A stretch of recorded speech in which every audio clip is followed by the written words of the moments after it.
Anlamışdım belə sevmək nədir. Gözlərim kör olanda başa düşdüm görmək nədir. Sevgidə ölmək nədir, fikirləş gör neynədir. Sən heç bilirsən ki, yaşayarkən ölmək nədir. Günəşin soyuqluğuna öyrəşməyib ayaqladı. Mən gördüm bayaqları, günəş göydə sayaqladı. Mən baxa bilmirəm, sən titriyir əl ayaqlarım. Səbəbsə göydən yerə düşən ulduzuma ayaqladın ya. Təsəvvür elə ki, bu iti ağılsızın nağlı olsun. Oğlum olsun, evimiz olsun, iki otaqlı olsun. Mən inanmıram ki, bundan sonra onun nağlı olsun. Sənsiz də yaşayaram, burada nə var ki, sağlıq olsun. Yoxluğum üstümə yağır göydən elə bir xeyli bürkü. Qanımda qəhbəlik varsa düzəltmək qeyri-mümkün. Və nə qədər o kirlənmiş gözəlliyində öz böysən və desikdir, ara gedirsən get.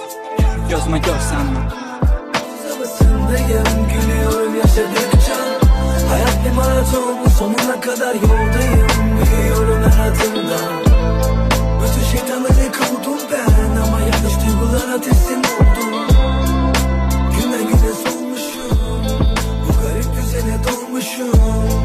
Gerçi düşmanlarım dertliyim, ezildiklerimle savaştım. Kimseyi yürütmedim akıl, yakından bakın herkese kalbimle yanaştım.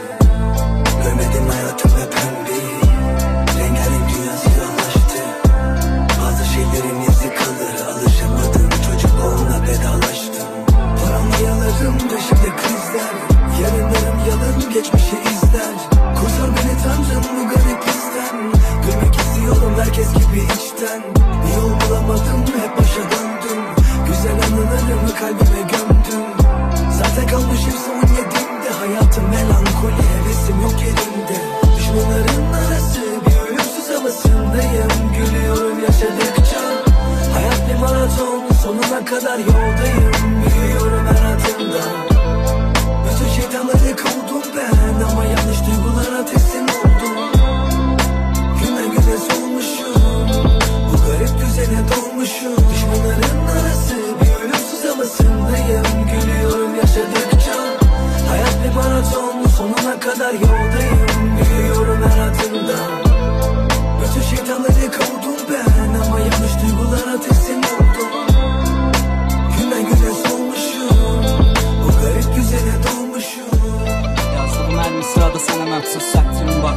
Aldığım hər nəfəsdə özünə məxsus sətrim var. Öz dəstə xətrim var, sevgilən çox yazmasam elə. Hörmətin qalmasa belə nə də olsa xətrim var. Əslində sevgi yaxşı şeydir görüb bilənə qədər. Yatmırsa dilənə qədər bilməliydi dilənə gərək. Gözlər danışır, dildə susur, onda dilənə gərək. Axtardı tapmadığını başqasından dilənə gərək. Bəlkə də dəxli yoxdur, bir o qədər də fərqi yoxdur. Yəqin elə bilir ki, bu oğlanın dərdi yoxdur. Getdi və gəldi yoxdur, inanmıram həqiqi yoxdur. Halbuki söz vermişdik, sətrinə dəydi yoxdur. Bəlkə mən düzələmirəm sənə bu qədər bağlanıram. Biz deyildi elə bak namik. Hər şey oldu ani, kim oldu bizə mani.